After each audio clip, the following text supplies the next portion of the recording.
Hello and welcome to this first video in the third module of the Becoming an eTeacher course. This module looks at ways to make sure that the content on your website is accessible to all of your students.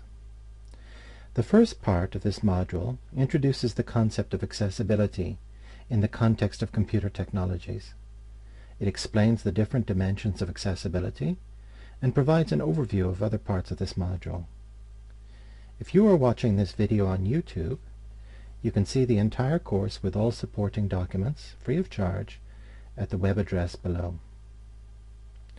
Now, our imaginary teacher Fifi is probably wondering what is meant by the term accessibility when referring to a website. In education, we use the word access in many different ways. However, when we talk about accessibility in the context of computer technologies, we mean ensuring that all your students, and in particular those with disabilities, can have access to your website and make full use of the content on it. The W3C initiative is an international body made up of multiple stakeholders that sets standards for web development. These standards are publicly reviewed through a formal process. W3C has published web content accessibility guidelines that spell out in detail how websites can be designed in order to be accessible for all users. The latest version was published in December 2008 and is known as WCAG 2.0. The Web Content Accessibility Guidelines address 4 principles or dimensions of accessibility. Basically, they assess websites against these criteria. The first is perceivable. Are users able to see, hear, or otherwise perceive the content with their senses? The second is understandable. Can your students understand what you're trying to get across on your website? Is the website operable? Have you made sure that what is on the site can be accessed by your students with the technology available to them? And finally, is it robust? Is the technology used for your website stable enough to ensure that content continues to be functional even when new technologies become available? The different parts of this module do not follow the Web Content Accessibility Guidelines to the letter. Instead, we have selected some of the more common techniques for improving accessibility, and we'll talk about them in detail. The first principle of accessibility is that what is on your website should be perceivable, particularly by those who have either impaired vision or impaired hearing.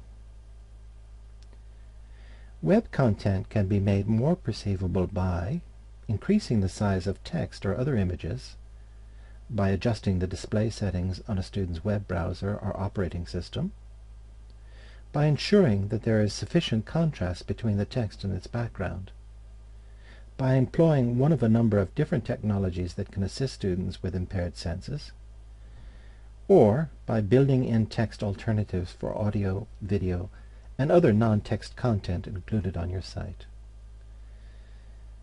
The next video looks in detail at how to improve the perceivability of your website. The second principle is related to how easy the content of your website is to understand. This is particularly important for 2 categories of students: those whose mother tongue or first language is not English, and those who struggle with reading and writing. There are a number of techniques to make the content of your website more easily understood. For example, you can use standard formats and other features to make meaning predictable.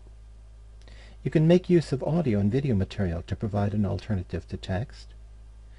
You can check beforehand to make sure that the text included on your website has a readability level that is suitable for your students. And you can include glossaries or definitions of key terms and jargon for different subjects.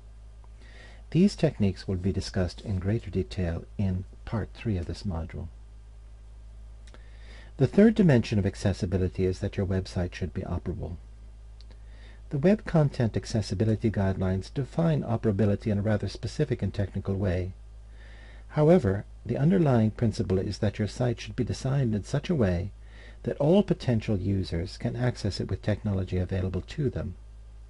If, for example, your students are not all using the same applications programs, computer software, or if they do not have the same level of connectivity to the internet, then you need to plan for this.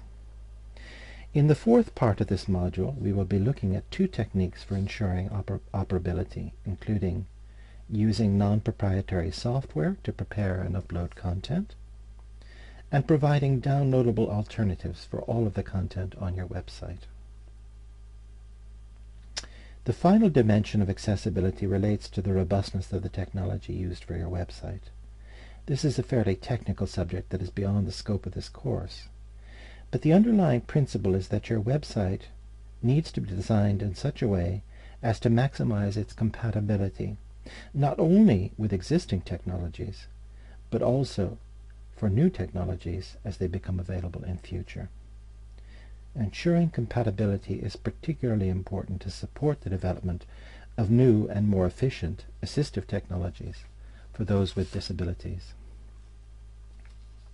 Well, that's the end of part 1 in the third module of the Becoming an eTeacher course.